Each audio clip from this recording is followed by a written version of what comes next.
नमस्कार भागवन भाइयों हमारे इस YouTube चैनल में आप सभी का एक बार फिर से स्वागत है। आज के इस वीडियो में हम बगीचों में पत्तों व फलों पर पड़ने वाले काले दाग व ब्राउन स्पॉट से संबंधित कुछ महत्वपूर्ण जानकारियां साझा करने जा रहे हैं। जो ये पत्तों पे हमारे ब्लैक स्पॉट पड़ते हैं, ये एक मार्सोनिना ब्लॉच नामक बीमारी होती है। इसको मार्सोनिना ब्लॉच भी कहा जाता है। तो भागवन भाइयों, वीडियो शुरू करने से पहले यदि आप लोगों ने हमारे YouTube चैनल को अभी तक सब्सक्राइब नहीं किया है तो प्लीज़ हमारे YouTube चैनल को सब्सक्राइब करें और बेल आइकन के बटन को भी ज़रूर दबाएं। तो आइए भागवन भाइयों, वीडियो शुरू करते हैं।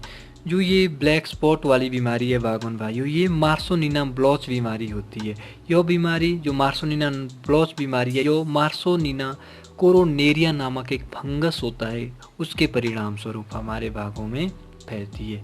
यह बीमारी भागवन भाइयों हिमालय के क्षेत्र में सेब की सबसे गंभीर बीमारियों में से एक बीमारी मानी जाती है। सेब की सभी जो कमर्शियल वैरायटी होती है भागवन भाइयों, इस का जो मार्सोनिना ब्लॉच बीमारी है इसके लिए सेंसिटिव होती है।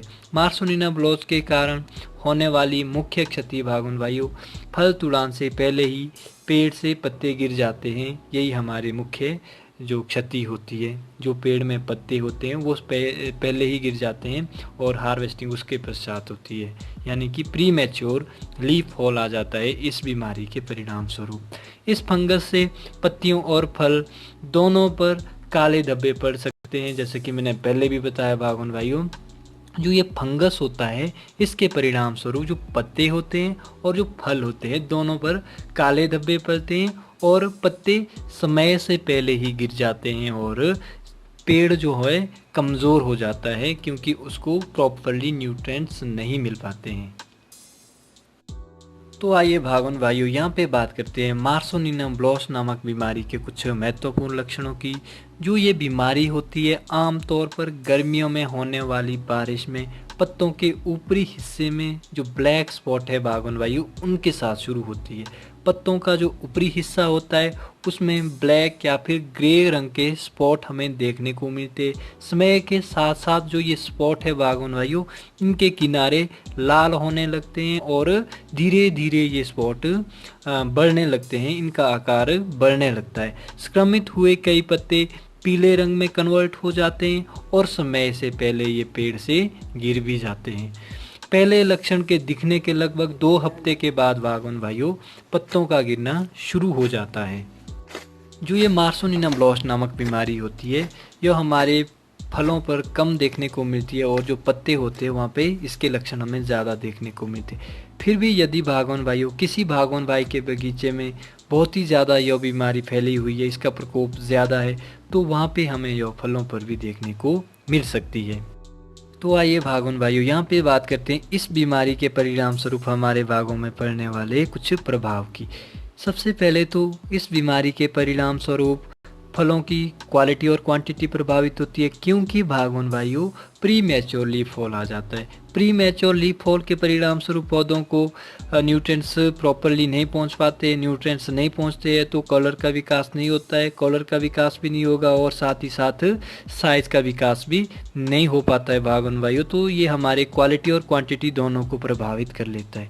और साथ ही साथ कई दफ़ा भागवन भाइयों यदि हम लोग इस समय वर्तमान साल में वर्तमान सीज़न में इस रोग का रोकथाम नहीं कर पाते तो आने वाले समय में जब ब्लूम का टाइम होता है हमारा, तो अच्छे से सेटिंग्स नहीं हो पाती है। आने वाले सीज़न में सेटिंग अच्छी ना होने के परिणाम स्वरूप हमारे बागों में भागवन भाइयों आने वाले समय में फसल कम होती है, जिसके परिणाम स्वरूप बागवन भाइयों को आर्थिक क्षति उठानी पड़ सकती है। तो इसके कुछ ये नेगेटिव इफेक्ट है जो मार्सोनिना ब्लॉच के परिणाम स्वरूप हमारे बागों में होते हैं।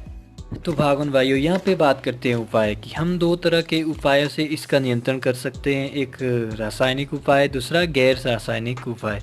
तो गैर रासायनिक उपायों के तौर पे हमने भागवन भाइयों जो हमारा मार्सोनिना ब्लॉच से प्रभावित बगीचा है वहाँ पे शरद ऋतु में जो पत्ते गिर जाते हैं नीचे पेड़ों से, उनको इकट्ठा करना होता है और किसी एक निश्चित स्थान पर ले जाकर उनको नष्ट करना होता है, जलाना होता है। भागोन भाइयों, अब बात करते हैं छिड़काव की कि कौन कौन सी दवाइयों का हमने यहाँ पे छिड़काव करना है। तो यहाँ पे हम मैनकोजेब का भी छिड़काव कर सकते हैं 50 दिनों के बाद, यानी कि जब हमारे बागों में फल का आकार अखरोट के दाने के जितना होता है, उस समय हम यहाँ पे मैनकोजेब का छिड़काव कर सकते हैं। 600 ग्राम हमने मैनकोजेब लेनी है और 200 लीटर पानी में घोल बनाकर इसका छिड़काव करना होता है। और अगर मैनकोजेब उपलब्ध नहीं होती है बागुन भाइयों, तो यहाँ पे हमने डोडिन का छिड़काव करना होता है। ध्यान रखना है बागुन भाइयों, डोडिन की मात्रा हमने 150 ग्राम रखनी है और 200 लीटर पानी में घोल बनाकर छिड़काव करना होता है। और उसके 20 या फिर 12 दिन के पश्चात हमने मेटीराम का छिड़काव करना होता है। मेटीराम की हमने बागुन भाइयों 300 ग्राम मात्रा लेनी होती है और 200 लीटर पानी में घोल बनाकर छिड़काव करना होता है। और उसके 20 दिन के पश्चात बागुन भाइयों हमने थाइफिनेट मिथाइल का छिड़काव करना होता है। थाइफिनेट मिथाइल की हमने 100 ग्राम मात्रा लेनी है और 200 लीटर पानी में घोल बनाकर छिड़काव करना होता है। बागुन भाइयों, इसके 20 दिनों के बाद हमने नेटिवो का छिड़काव करना होता है। जो नेटिवो होता है बागुन भाइयों, इसमें ट्राइफ्लॉक्सीट्रोबिन और टेबुकोनाजोल मिला होता है, तो इसका छिड़काव हमने करना होता है। रेशो रहता है 80 ग्राम नेटिवो और 200 लीटर पानी, इसका घोल बनाकर हमने छिड़काव करना होता है। और यहाँ पे एक विशेष बात का बागुन भाइयों ध्यान रखें, जब हमारी हार्वेस्टिंग हो जाती है, हार्वेस्टिंग के पश्चात हमने यहाँ पर एक छिड़काव करना होता है जिसको कॉपर ऑक्सीक्लोराइड का छिड़काव कहते हैं। कॉपर ऑक्सीक्लोराइड की हमने 600 ग्राम मात्रा लेनी है और 200 लीटर पानी में घोल बनाकर छिड़काव करना होता है। यह हमारे मार्सोनिना ब्लॉच को भी कंट्रोल करेगा और साथ ही साथ जो बगीचे में कैंकर होता है बागवान वायु, उस बीमारी को भी नियंत्रित करेगा।